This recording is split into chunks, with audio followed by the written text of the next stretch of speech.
One success is driven by talent, hard work, and determination. As we all know, life can be full of surprises. It can be a roller coaster ride to your destination. This was the case of Barangay Ginebra San Miguel star point guard L.A. Tenorio. Luis Alfred Vasquez Tenorio, popularly known as L.A. Tenorio, exemplifies passion and love for the game of basketball. He started playing basketball at the age of 6, played for the Blue Eagles of the Ateneo de Manila for the UAAP, and won one championship. This opened the door for him to play in the Philippine Basketball Association, or the PBA, in 2006, which started a successful professional career that is now in its 17th year. He has been playing for the league's most popular team, Barangay Ginebra San Miguel, since 2012. He won the finals Most Valuable Player 4 times. He also won the MVP award in the 2012 Jones Cup tournament, conquering the then tough USA team. But then, this skyrocketing career was jolted by the biggest battle of his life. In March 2023, he was diagnosed with colon cancer, a deadly illness that would test his faith and his determination to fight. In this episode, let us listen to Gineral L.A. Tenorio as he shares his story of his journey that started with the shock of the cancer diagnosis and then to the high of conquering cancer. Let us hear his lessons on courage and determination to beat his gigantic enemy, that is colon cancer.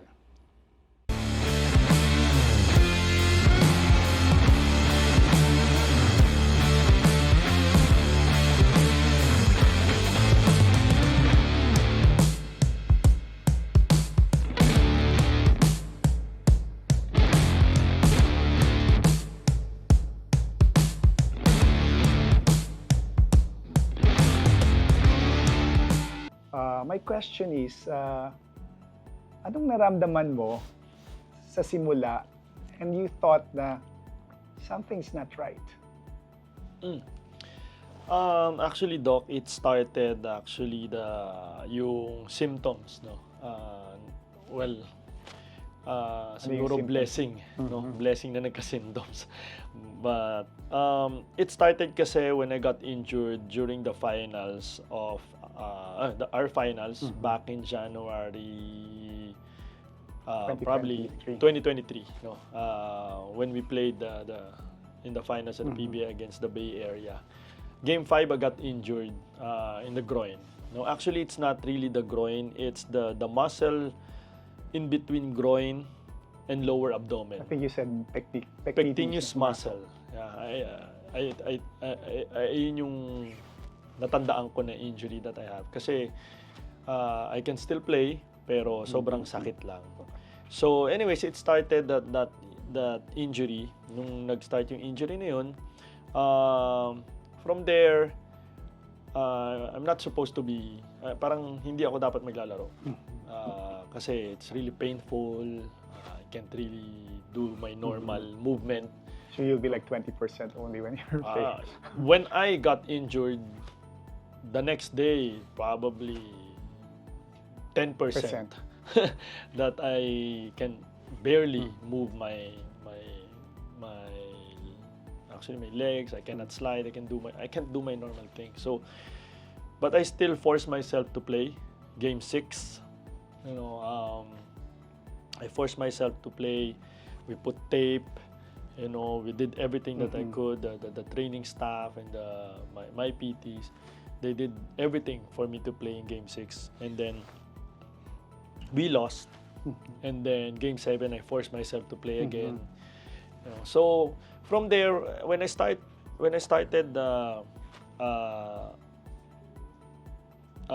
feeling the pain in my groin, nagkaroon din ng weird nothing pain in my stomach, nothing at all. So pero when the injury started, nagkaroon ako ng symptoms sa stool. No? Okay, ano yung symptom natin sa stool? Meron siyang mga blood spots, no, sa stool. Which is, you know, I mean, the first few days, and it's not consistent. It's not a lot. It's not a lot, it's not consistent, it's spotting and everything. So, what happened, Doc? Nagkaroon ng... So, siguro, every time I practice, na-aggravate yung, probably yung The muscle lesion, injury. the mass lesion or yung tumor, yung tinatawag sa loob. Nagkakaroon ako ng symptoms. So, habang tumatagal, nagkaroon ako ng symptoms. And when I continue playing and practicing, lumalabas yung symptoms, dumadami yung rectal bleeding. Yung rectal bleeding. So, for ako kasi, I'm the type of person, when I feel something, right away, check up ako. Like, Which is a good thing. Which is, well, yeah, it is a good thing, di ba? So, ako, may maramdaman ako sa ulo, I'll do everything. Like ENT, MRI kagad, lahat ginagawa ko kagad. So, there, nung nakita ko na after the finals, we won the championship. After the finals, a week after, yun nga, dumadami pa rin. So, yun, I started calling, actually, I called my parents, and then I went to the doctor. And then, nagpa-schedule ako on my own. This is for the rectal bleeding. This is for the rectal bleeding na, no? So, because the championship is finished already, and I promised you recovered myself from the muscle injury. Yeah, I promised myself after this championship, I'll go to the doctor already. So, then I went to the doctor, and then, actually, nung pagpunta ko sa doctor, hindi pa nagkaroon ng diagnosis. So I have to schedule colonoscopy pa. Ang impression ba at that time was it was just hemorrhoids? Hemorrhoids, exactly. And then pas colonoscopy ka na rin. Yes, oo. So since nandun na rin daw, just to make sure, peace of mind, i-schedule ka na rin ng colonoscopy. Since yun nga, magpo-40 na rin daw ako. So, okay. Kasi I don't feel anything. I mean, I just finished playing in a championship game.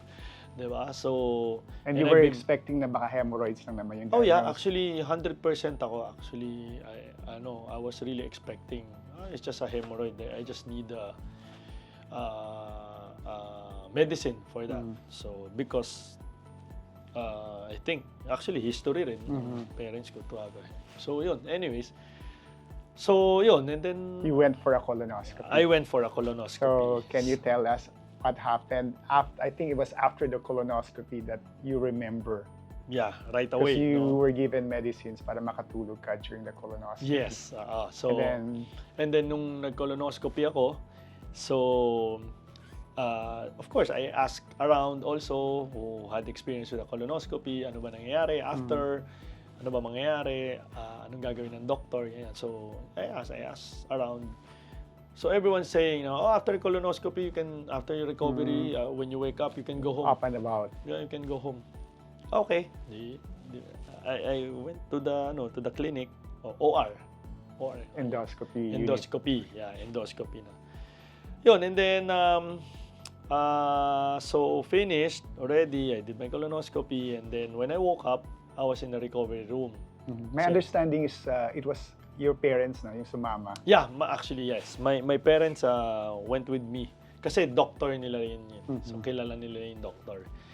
And then they went with me. My wife has an important meeting. That's why she didn't come.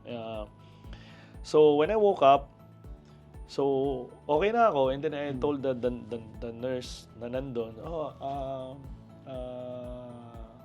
kuya, kasi lalaki yun. Kuya, okay na ako, gising na ako, can I change up and then go home? And sabi sa akin nung nurse, sabi niya, ay, idol, wait lang daw, kakusapin kaya yata ni Doc. Okay, akala ko naman, syempre, sabi lang, baka may explain kung ano yung nakita, what happened, di ba? And then this is your medicine and stuff like that. Okay, but okay, can I change? I'm okay already. Okay, then I stood up. I went to the changing room. So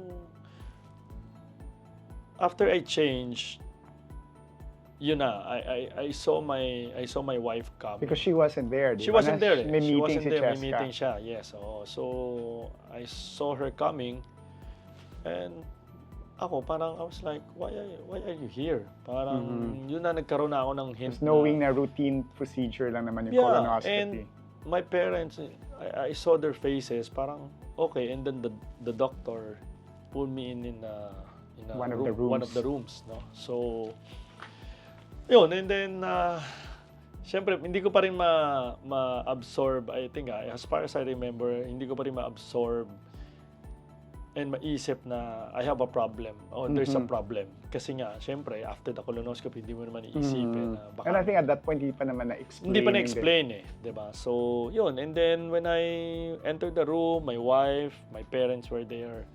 And yeah, what was their reaction in their faces? And then actually, hindi ko sumabasa eh. Kasi when the doctor came in, yun, parang tahimik lahat. So, parang doon na ako kinabahan.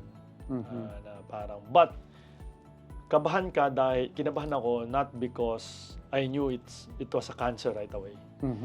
Kinabahan ako kasi baka there's something wrong. That's right. Not Pero necessarily hindi ko isipin, cancer. Yeah, not necessarily. Pero hindi ko isipin na cancer, di ba? Never in my thought na talaga, or my mind, na naisipin ko na magkaka-cancer. Exactly, diba? kasi usually over 50 years old yung nagkaka-cancer. I just finished playing, diba, basketball, and then, diba, so hindi ko iniisip. Then the doctor explained it to me, what happened. What he saw, it's a mass. lesion, diba? And then he explained na yun nga, we need to do biopsy. Okay. And then you know, there's a lot of questions. My wife asked a lot of questions also. And ako, parang hindi ko pa na-absorb. Parang ganun eh. Parang... Because all the medicines, kasi binigyan ka ng pang-anesthesia. Yeah. And then, hindi ko rin ma-absorb yung sinasabi ni Doc kasi I have no idea about it. No? Wala akong, you know, the term of mass lesion. When he said lang na tumor, doon ko lang na it's a buccal, it's a mass. It's a buccal, mass. So, when he explained it to me na we saw something, it's a parang yung sa size niya is a 3 centimeters na lesion. But he explained na, you know, we did the biopsy, we just have to wait for the result, and then from there we'll see what's gonna happen. No, so we asked the doctor, so what do you think? I asked the doctor, what do you think, Doc? I mean, it's not the first time you saw this kind of things, diba? So tinanong ko na rin, sabi niya, well, it doesn't look good, diba? But syempre, as a doctor naman, you cannot say right away unless you have to wait for the biopsy and talagang physically hawak mo na, diba? So, okay, but it doesn't look good, but we still have to wait for the biopsy. So, yun yung ano, the reaction was blank in my, parang naging blanco ako sa pag-iisip ko that time. And going back to the office with my wife, she was crying already, no, in the car, and then she explained it to me na, no, it's cancer. So she knew, or she thought it was already cancer. Yeah, it's cancer. I was like, huh? Parang wala pa naman sinasabi, diba? We have to wait for the biopsy results. Yeah, but siguro nakausap siya ng doktor, na yung doktor hindi lang sinabi siguro sa akin straight until he gets the result, diba? So yun, and then sinabi, and then really parang doon ako parang my fear kicked in, you became vulnerable.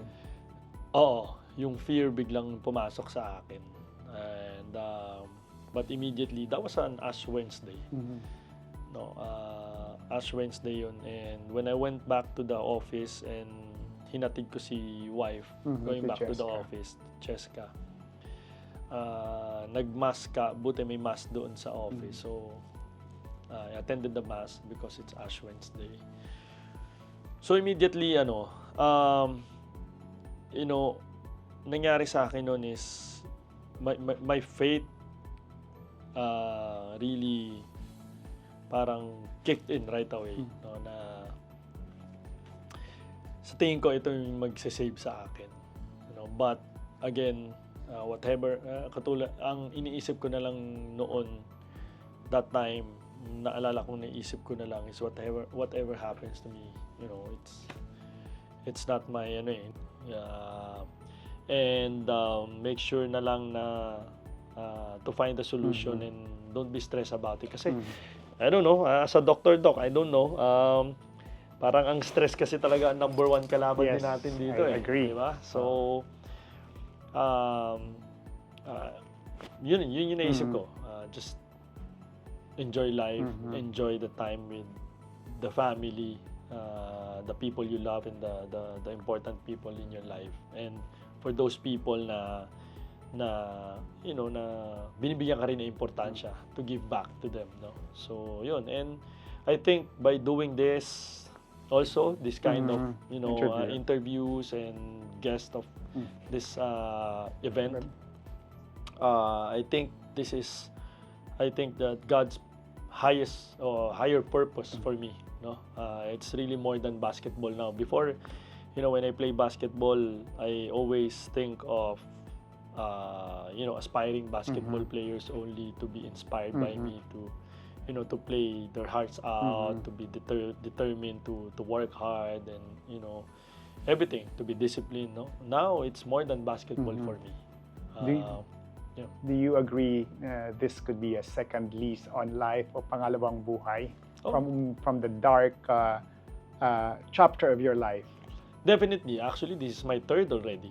Why would you say third? Kasi yung pagkapanganak ko pa lang, yes, di that's ba? right. So being a sepsis baby. Yeah.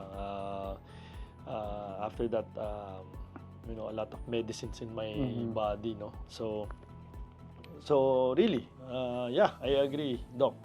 This is my second or say third life na, and I truly believe that God gave me this opportunity again, and I have a higher purpose. That I have a higher purpose in this world, no?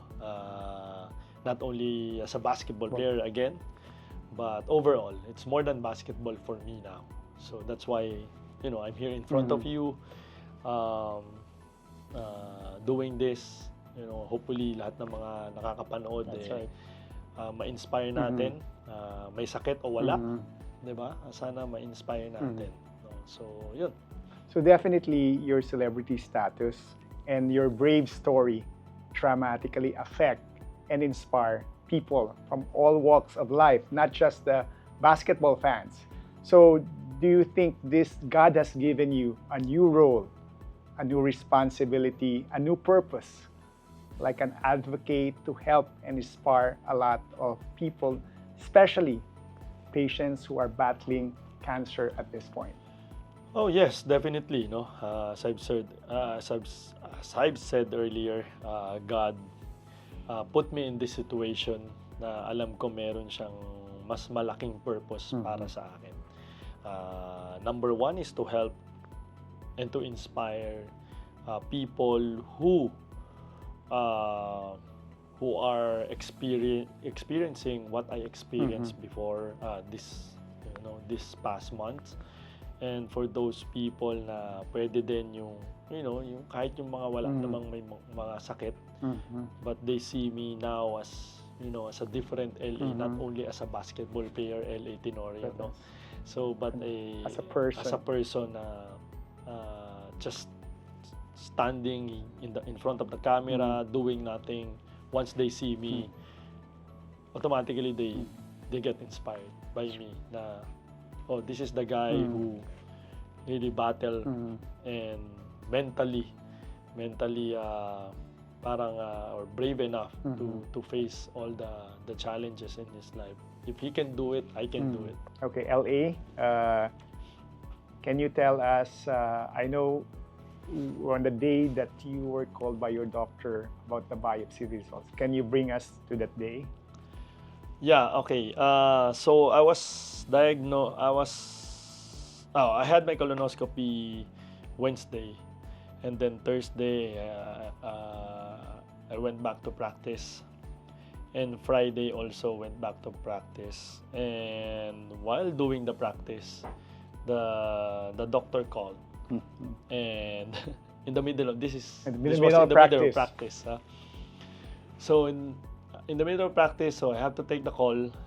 So I took the call, and then Did you get the feeling that it may be uh, good or bad news? well, I was still hoping na sana wala Good lang, news, oh. but It's dahil benign. I'm in parang that's why I went to practice even the next day and and then nung The day Friday, after. because just to hindi ko Get it off maisip, your head. yeah, hindi ko maisip na may inaantay ako na result or whatever. And then the doctor called in the middle of practice, and I asked him, so Doc, what's the result? Is it good news or bad news? So the doctor said, as expected, it's malignant. Okay, so And hindi you ko used alam. the word cancer at that point in time. No, malignant lang. And na-explain na rin kasi sa akin ni Cheska na pag malignant or benign, ito cancer. yan. So, okay. So I was like, okay, so I asked the doctor, what's gonna happen, doc? What's gonna happen to me? Ginanong ko na, of course, I have to ask him already, di ba? So I have to, set my mind. No, so okay, so you have to do the CT scans, MRIs, and then from there we'll see kung may mga spread, and then tingnan natin from there kung anong procedure na pwede natin gawin. And while doing that, I already called several doctors, mga closest friends namin na doctors, and to ask also kung anong pwedeng gawin, no? Our family doctor actually.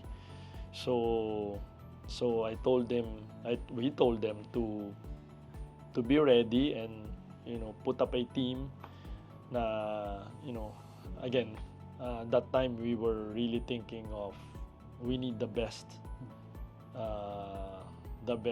treatment that I can get, no. So lahat actually yung family doctor namin tinawagan namin. So after I was telling the doctor, Doc, okay, sabi ko, let's see what's gonna happen, and let me call you back. I'll just finish my practice. Yes, you still have a practice to go So to. I finished the practice, normal player, nag-practice ako. You didn't tell your teammates? No, about it? wala ako sinabihan. Only my boss, yun nga, si Boss Al Francis, sinabihan ko. He was the first person na sinabihan namin from the hospital to the office. So wala silang idea. So I have to do all the tests. I have to do the CEA marker, CEA blood test, yeah. Which is a tumor marker. Tumor marker, so I have to do that, and then after practice also, I called the boss, my boss Al Francis. So boss, so as expected, it's malignant. Anyway, so okay, so let's just be, let's plan it properly kung ano yung mga pwede mong gawin. So from there, yeah, nagplan na kami. And then my Since the next step would be surgery, Yeah, right? surgery, So where yeah. did you decide to finally have the surgery? Actually, we were really dead set already to have my surgery here in Manila.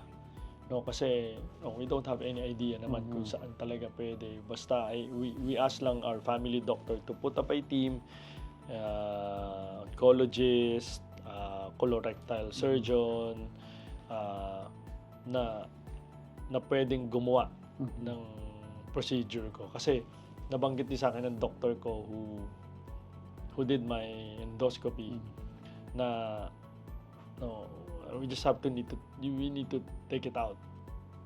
Where did you decide to have your surgery? Okay, let me na lang. Ganito. i-mention ko na lang yung timeline, no? Kasi I think this is very important also Please. with regard with my journey, no? The whole, actually wala pa isang taon eh. Wow, yeah, I know. Wala pa isang taon. So I think this is very important. So if I may, no, Sure, go ahead. I wrote it down para sigurado tayo, para Sure. for the sake of mga viewers natin, di ba, Doc? No, so just to recap siguro. So Feb 22, that was Wednesday, Ash Wednesday. I had my colonoscopy. And then at night time, I had my CT scan right away. No? So dun kagad ako nag-CT scan, and then after 2 days, which is Feb 24, nagkaroon na kami ng biopsy result. So that was the time I, actually, technically speaking, or ang tawag sa ganun, na sure na tayo na talaga cancer talaga, was Feb 24 after 2 days. And then Feb 23 to 25, that was the time right away that we consulted our family doctor and to put up a team to be ready, because we're really, dead set to be planning to get the surgery here in Manila. And then Feb 26 Sunday, I had an MRI. And then yun nga, on that Saturday, Feb 26, my boss Al, knew this, nakilala tong isang boss din from the PBA. May kakilalang doctor sa Singapore, and then sabi niya, why don't we do a second opinion, which is, that's the right naman of a patient, a second opinion. So we were like, okay, sige, just, wala naman tayong magagawa, no? Okay, wala naman mawawala, sige, let's have second opinion. So Saturday, we had lunch with the boss na may kakilala dun sa doctor, sa oncologist dun sa Singapore. And then, immediately, the doctor said, okay, see me on Tuesday. So that was Saturday. Sunday, we got I had an MRI, and then I got the result right away also, the MRI. And then Monday, we flew into Singapore. Actually, Sunday night. No, we 27, Feb 27. Actually, Monday, early morning, Feb 27, we flew to Singapore. And then Feb 28, Feb 28, I had a 8 a.m. checkup with the doctor in Singapore. And then immediately the doctor suggested to have a PET scan. No? So ang nangyari, pagka check up ng morning, we brought our results, no? Pero Colonoscopy, biopsy, lahat, CT scan, CT MRI. lahat. So, but he wanted, siguro, syempre, he wanted to see The mass itself. no? So, nag-ano kami, I repeated everything. The colonoscopy. Colonoscopy, but I did not do MRI and CT scan anymore. Diretso na ako ng PET scan. No? So, yun, that was Feb 28. And then, March 1, in-schedule na niya ako ng no, not surgery pa. We had a schedule with a colorectal surgeon. Kung saan kami, I think he's parang part of his team also. So, and then the colorectal surgeon said, oh, you have to do the colonoscopy. I want to see it kung ano talaga ang size ng, just to make sure before the surgery and stuff like that. So, and then March 3, we got the result the next day, and then the next day nagkaroon na kami ng check-up again with the colorectal surgeon, and then yun na, he laid out everything, in the recommendation, the schedule, kung ano yung nakita niya. So basically, it's the same thing naman na nakita dito. So, ayun, even the quotations, no? Kasi yun ang pinaka-importante. Yes, The quotation of the price. the price and everything. So very very ano naman sila sa Singapore, they are very transparent also.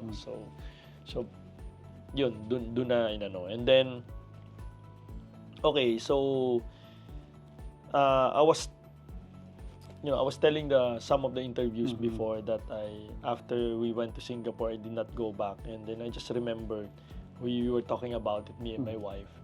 Actually, we flew back to Manila to talk to our family doctors also, to talk it out with the family, kung anong Update pwede them na, with the plans.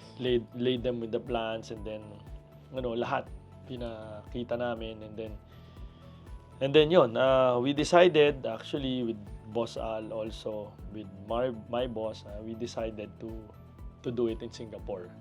So we went back to Singapore March 6, and then they scheduled me the operation March 7.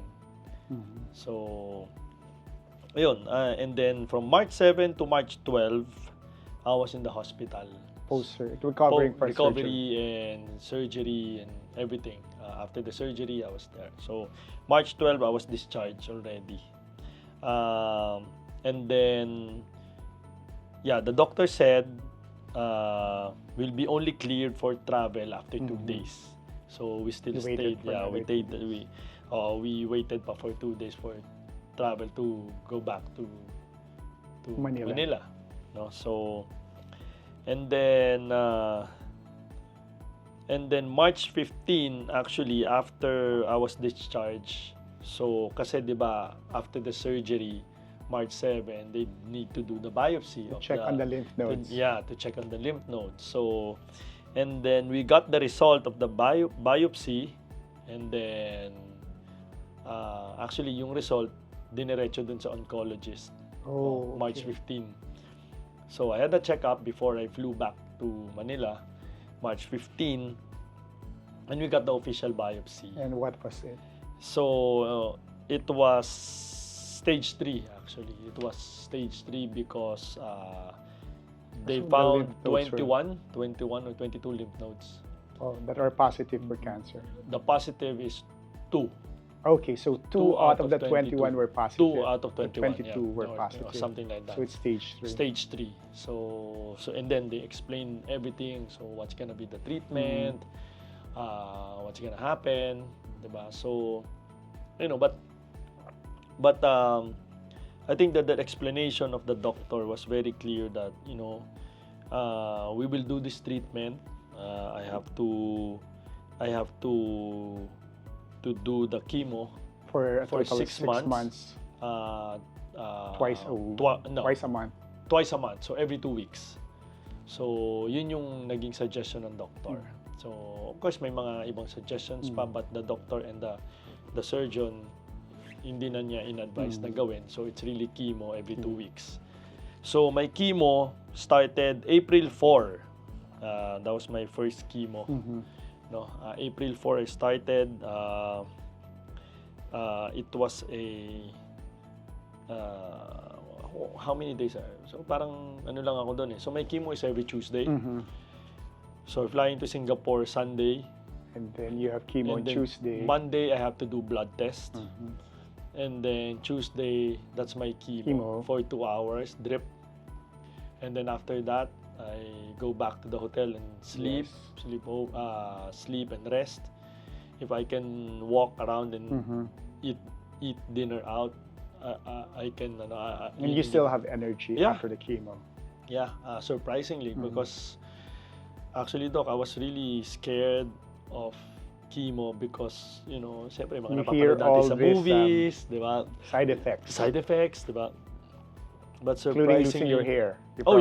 Yeah, that was my concern. One also. of the concerns.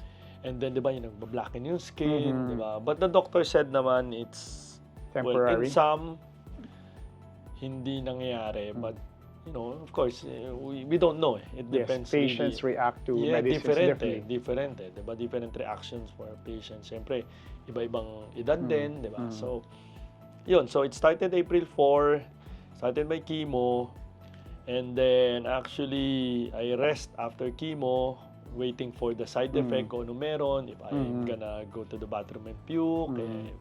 Did it happen? So I slept for 2 hours after my chemo session. So it finished around 12:30, and then I ate lunch, small lunch. And then yun, I slept lang the whole time in the hotel. And then when I woke up, I was like, okay, I think I can go out and eat dinner. So my wife was walking around. No? So I called she her. was with you every time you go for dinner. Yeah. Oo. So when I was in the hotel, I called her. Oh, maybe we can eat out. So I walk, and then may time na parang bigla ako nag-cold sweat, nahilo,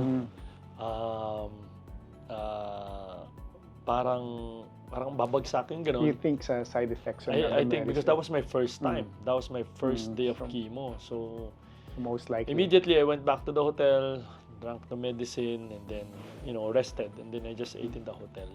And then, it's really a blessing, and thank God, no, na doc, na after that, my second up to the last session of my chemo, I didn't feel anything. As if, I'm just doing a drip, like dextrose for 2 hours, and then after that, nothing. That's great to hear. So it's really, it's really a blessing, for me. So, yun. So, yun lang yung yun lang That yung was your ginawa sa routine. akin. That was your routine That was for my 6 routine months. for 6 months. Yeah. So I have to go Fly back into to Singapore, flying get back. chemo, and then fly back to the Philippines. Yeah. So Sunday flying to Singapore, Monday blood test, Tuesday morning before the chemo checkup with the oncologist to review to explain the blood test, and then after that go straight to the chemo room and do the chemo session.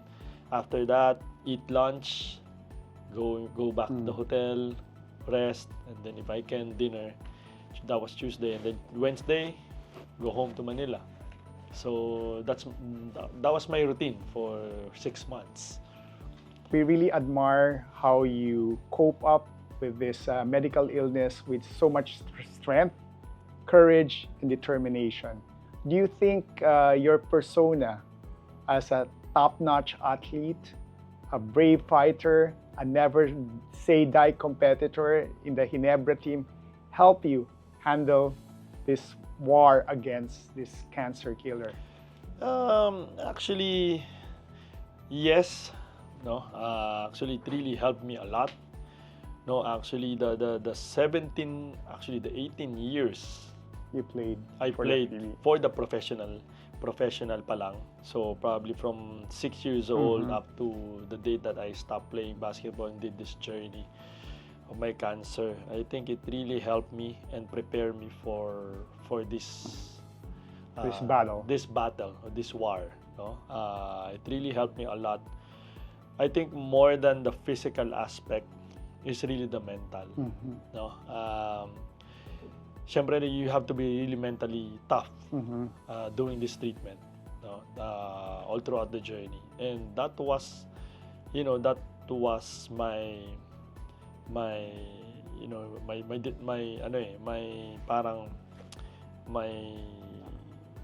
personality, no, as a basketball player, mentally tough.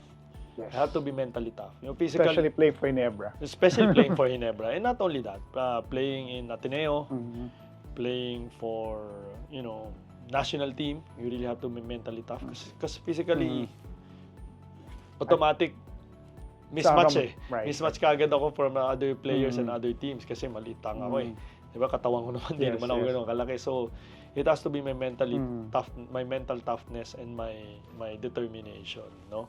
So it really helped me a lot going through this 6 months of treatment with my cancer. But I think the most important thing na nakatulong talaga sa akin, it's been my rock, no? Talagang pinanghawakan ko talaga throughout my journey is really my faith, no? In God. My faith in God. And family too. Yeah. Of course, syempre, nandyan yung family ko. My wife, who's been very, very, very supportive, Hands-on. hands-on since day one. I mean, I know how hard for her, no, na hindi ipakita sa akin kung gaano How siya strong she is. nalulungkot, but she was, she was very brave to face everything, to face people, to explain lahat ng mga taong nakakausap niya, nakakausap ko, mga kaibigan namin, na in-explain niya isa-isa kung ano nangyari, bakit nangyari, of all people, why me, di ba? No? But again, yeah, I'm thankful, no, na that God really every day, no. That's why my rock is my faith in God, because kumbaga looking back, ni-ready ni God yung sarili ko and the people's na nakasurround sa akin, ni-ready for this battle for me. You know, it started with my parents, and second is my wife, and then of course my career. My wife, my children. Na binigyan ako ng 4 na sobrang blessing na 4 na mga anak, na children, and then my career, and then my friends na nakasurround talaga sa akin. So it was really parang, if I think about it ngayon, parang it was really planned by God na binigay ko sa iyo lahat.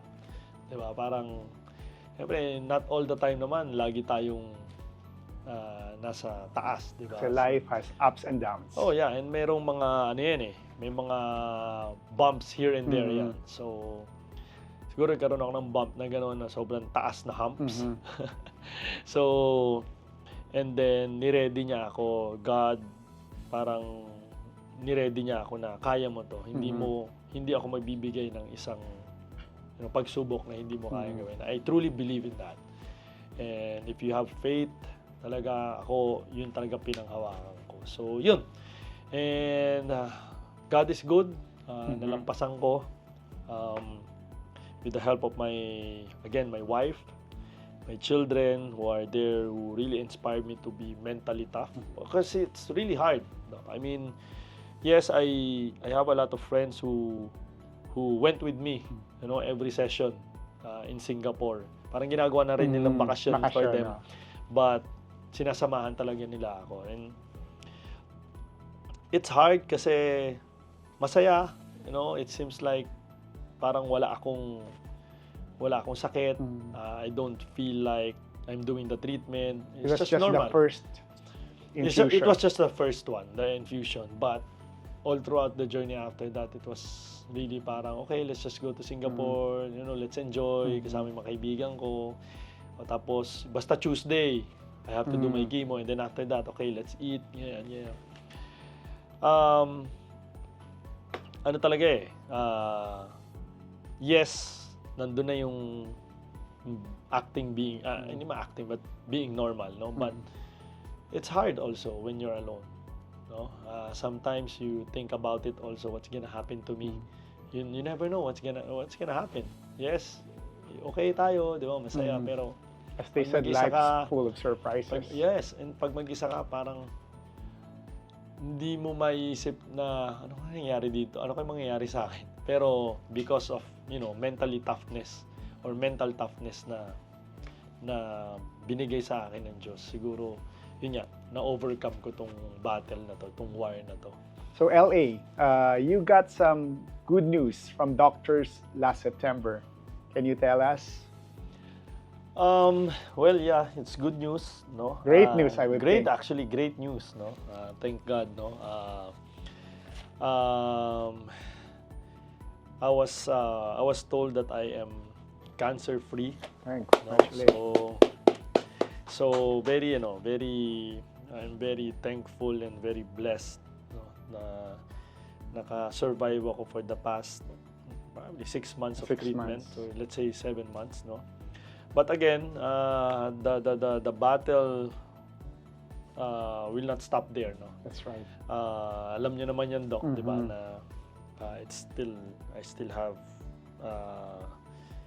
I think years to say that I'm really permanently cancer-free. So currently you are in remission. In but remission, usually it may take like 5 years 5 to years, say diba? that you're definitely cancer-free. Cancer-free, no? But, yeah, but I want to claim it, you know? Siyempre, gusto ko rin naman na mabuhay pa ng mahabang masaya kasama ang aking pamilya, di ba? Tsaka mga kaibigan.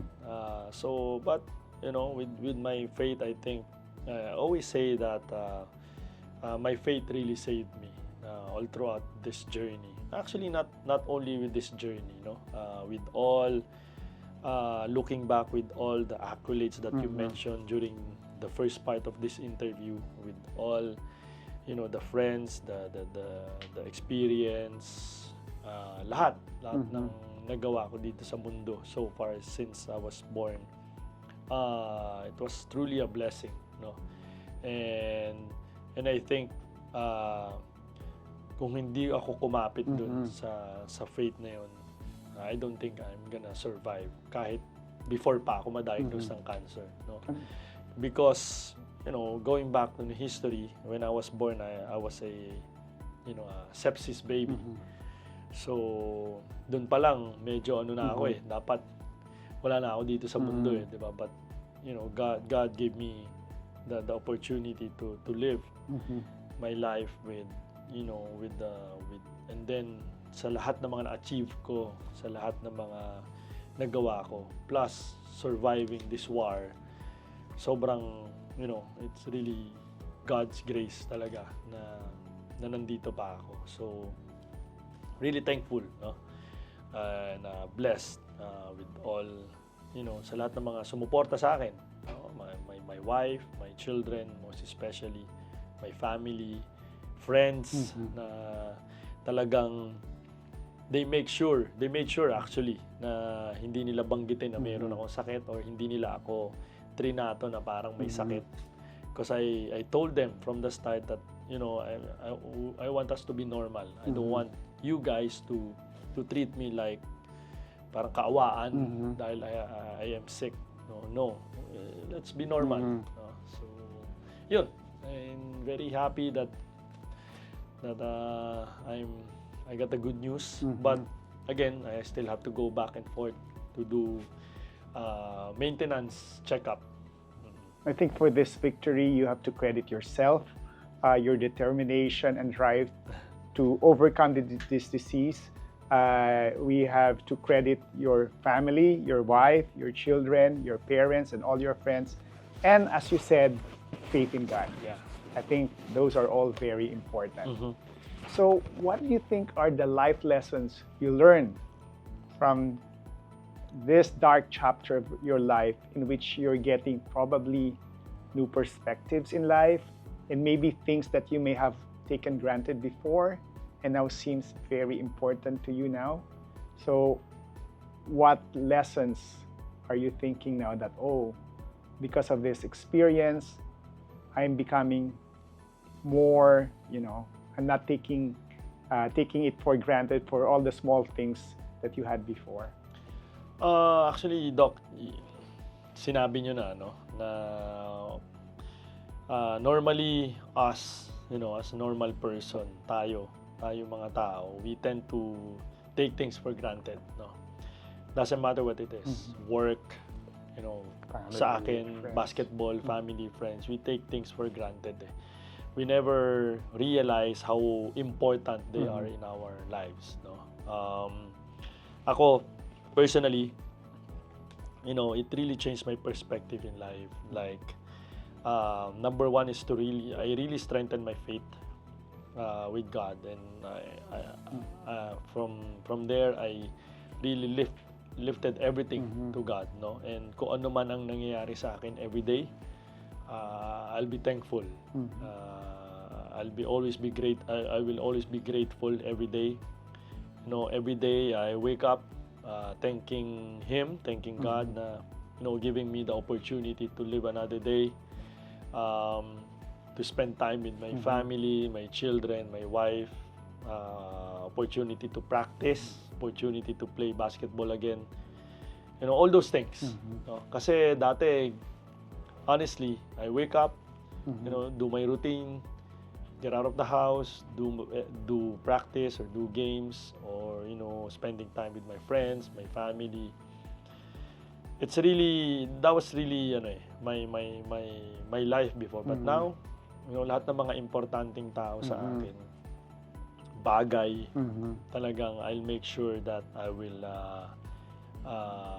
parang make time for them, and I'll make sure that I will let them feel important, no, dito sa akin, no? So yun, and of course, enjoy life. Oo, enjoy life lang. Yun yung ngayon na naisip ko ngayon na, stress is always there. But, hindi mo kailangan ma-stress sa stress. Ay, yun naisip ko na parang, everything has a solution. And make sure na lang na to find a solution and don't be stressed about it. Kasi, I don't know, as a doctor, I don't know. Parang ang stress kasi talaga ang number one kalaban din natin dito. I agree. Diba? So, yun yung naisip ko. Just enjoy life, enjoy the time with the family, the people you love, and the important people in your life. And for those people na binibigyan ka rin ng importansya, to give back to them, no? So yun, and I think by doing this also, this kind of interviews and guests of this event, I think that God's highest or higher purpose for me, no? It's really more than basketball now. Before, when I play basketball, I always think of aspiring basketball players only to be inspired by me to play their hearts out, to be determined to work hard, and everything, to be disciplined, no? Now it's more than basketball for me.